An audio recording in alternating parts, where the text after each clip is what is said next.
Hello भाई बहनीहरु आज चाहिँ हामीहरु फेरि पनि 8 क्लासको अल्जेब्राको सिरिज लिएर आइसकेका छौं है। एक हप्ता 10 को एक हप्ता 8 को गरेर यसरी अल्टरनेट रूपमा चाहिँ सिरिजहरु आउने गर्दछ है। हजुरहरु चाहिँ मेरो युट्युब च्यानल इन्फिनिटी लर्निङ हबलाई चाहिँ जे गर्ने त्यो तपाईहरुको हातको कुरा र तपाईहरुले जे सिकाउनु पर्ने त्यो मेरो हातको कुरा है त। ल अब आज चाहिँ हामीहरु केको बारेमा डिस्कस गर्छौं भनेपछि क्वाड्रेटिक इक्वेसन है। अब यो क्वाड्रेटिक इक्वेसन भनेको चाहिँ एकदमै के छ भनेपछि धेरै इम्पोर्टेन्ट छ बीएलई को पोइन्ट अफ भ्यूले पनि है। त्यो सँगसँगै क्वाड्रेटिक इक्वेसन चाहिँ अर्को हायर स्टडीजको लागि पनि एकदमै महत्त्वपूर्ण छ है।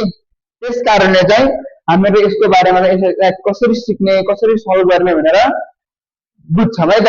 र यहाँबाट 2 मार्क्स को बीएलई मा क्वेशन्सहरु पनि आउने गर्छ। ल र मानौं अब यसलाई चाहिँ ल यो क्वेशन नम्बर ए हो है। अब यसलाई सल्भ गरौँ है। अब सुन है क्वाड्रेटिक इक्वेसनमा हामीले अब यसमा ए इक्वेसन हेर त यो इक्वेसन y = 0 है।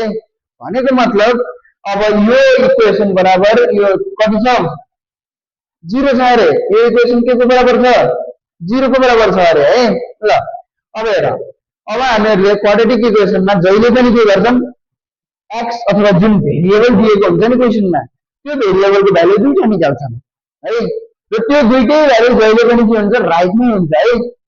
मोस्ट अफ द केसमा राइट नै हुन्छ। ल हेरौँ अब यसलाई कसरी सल्भ गर्ने त भनेपछि फ्याक्टराइज गर्नु पर्यो यसलाई पनि।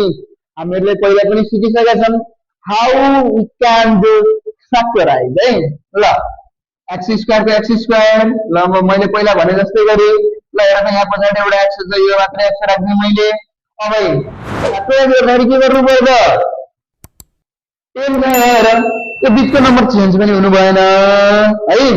र बिचको नम्बरलाई हामीहरुले अलिकति चेन्ज गर्दाखेरि यो जोड्दा अथवा घटाउँदाखेरि 10 को बराबर हुनु पर्यो बिचको नम्बरको बराबर। अथवा तीन दुईटा नम्बरलाई मल्टिप्लाई गर्दाखेरि कति हुनु पर्यो त 39 को बराबर हुनु पर्यो है। अब हेर त अब एउटा साइडमा गर्दियौ हामीले 39 हेर 39 को फ्याक्टराइज गर्दियौ। ल किन्ने जाने भयो 3 एकाइ 3 3 तिहां 9 ल 13 तिहां 39 हुने रहेछ हो। ल हेर त मैले अब यहाँनिर 13 - 3 गरे भने अनि -39 = 0 गर्न पाइयो। अब ल हेर अब यति नै गर्यो। हेर त 13 बाट 3 घटाए कति बच्छ 10 बच्छ। 13 र 3 मल्टिप्लाई गरे कति हुन्छ 39 हुन्छ हो। ल अनि हेर मैले अगाडि अर पनि लेखिरहेको छु। अर किन लेखिरहेको छु भने हेर त बिचमा के छ इक्वल को साइन छ है। ल again or x² + 13x - 3x - 39 = 0। ल once again x² अब यहाँबाट कमन लियौ यहाँ पनि x छ यहाँ पनि x छ। ल एउटा x कमन लिएँ मैले बच्यो के x + 13 अनि हेर यहाँ माइनस दुईटैमा माइनस छ एउटा माइनस कमन लिएँ मैले। एउटा माइनस कमन लिइसकेपछि हेर त यहाँ 3 को छ यहाँ त 39 भित्र पनि 3 हुने भयो कि नै हो। यहाँको 3 र यहाँको 3 के आयो कमन आयो x + के बच्यो 13 बच्यो = 0 को 0। और हेर त x + 13 दुईटा छ एउटा x + 13 आयो कमन त्यसले गर्दा x - 3 आयो = 0। अब गर आइदर और x + 13 = 0 और x = -13 और गर अब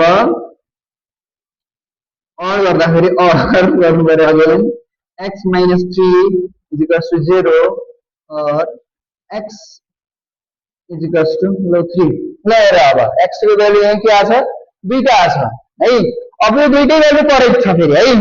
अब कसरी करेक्ट छ भनेपछि अब म तिमीहरुलाई यता साइडमा बुझाउँछु है। तिमीहरुले यसरी प्रुफ गरेर पनि हेर्न सक्छौ। जस्तै x को भ्यालु दुईटा आएको छ हैन। यसमा चाहिँ अब डाउट लाग्यो भने चाहिँ तिमीहरुले ठ्याक्क हेर यो इक्वेसनलाई सल्भ गर्दा के गर्नुपर्छ छिटो आउनुपर्छ। ल अब x को भ्यालु ल हेर न त। ल इफ दुईटा आछ नि त दुईटैलाई ट्राई गरेर हेर न हामीले इफ x = -13 ल अब x को भ्यालु हामीले -13 राख्दाखेरि यो इक्वेसन = 0 हुन्छ कि नै त। ल x² + 10x minus 39 is equals to 0 ल हेर x स्क्वायर भनेको x भनेको बच्चा minus 13 छ त्यो स्क्वायर राख्नु पर्यो plus 10 multiply minus 13 minus 39 is equals to 0 ल हेर त अब हेर यो माइनस यो होल स्क्वायर भनेको माइनस को पनि हो 13 को पनि हो अब हेर त दुईटा माइनस को चिन्ह मल्टिप्लाई गर्नु भनेको के हो प्लस हो कि नै ल प्लस भइहाल्यो यो है त्यसपछि 13 को स्क्वायर भनेको कति आयो 169 आयो प्लस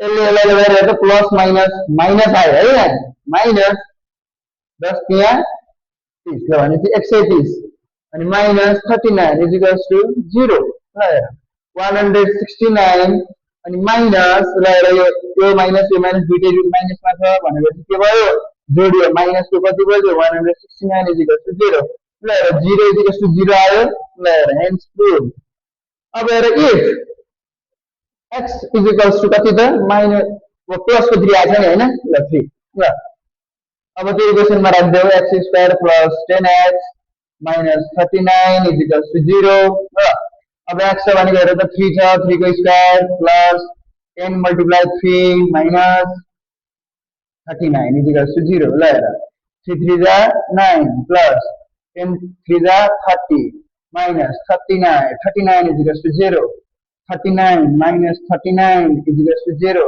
hence अब यहाँ के भयो हेर त 0 is equals to 0 आयो कि नै ल हेर यहाँ हो ल हेर x को भ्यालु अब यहाँ मैले अड राख्नु बिर्सेँ है यो अड चाहिँ राख्नु पर्छ ल हेर अब हेर न यहाँ प्रुफ भयो नि हैन दुईटैमा भनेपछि x को भ्यालु -3 पनि हुने रहेछ र x को भ्यालु अर्को के पनि हुने रहेछ त प्लस को 3 पनि हुने रहेछ ल यो बेसिक कन्सेप्ट बनेको ल आजको लागि चाहिँ अब हामीहरुले यति नै गरौँ है र बाँकी कुराहरु चाहिँ अब नेक्स्ट भिडियोहरुमा गर्नेछौं।